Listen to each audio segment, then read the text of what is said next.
Баршаңызға қайырлы күн. Бүгін шоколадный панкейки рецептімен бөлісемін. Бірінші, 2 жұмыртқамызды жарып алып, жақсылап қозғап аламыз.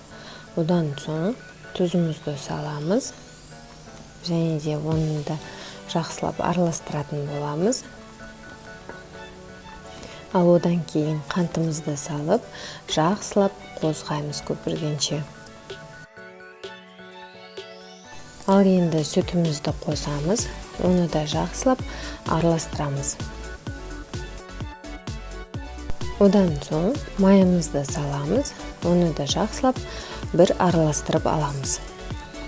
Ал енді ұнымызды, какаомызды және де разрыхителімізді салып, жақсылап араластырып аламыз. Бір келкі масса жасайтын боламыз.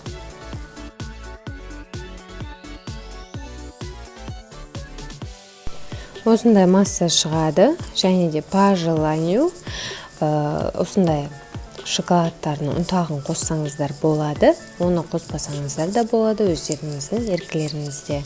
Одан соң осылай кішкене ғана алып аламыз, және де осыны енді пісіреміз. Екі бетімен жақсылап пісіріп алу керек. Астына май, ештеңе қосқан жоқпын. Міне дайын. Осындай әдемі болып шығады, және де бетіне шоколад жағып берсеңіздер болады. Аз болсын, ұнаса міндетті түрде подписка жасап кетіңіз.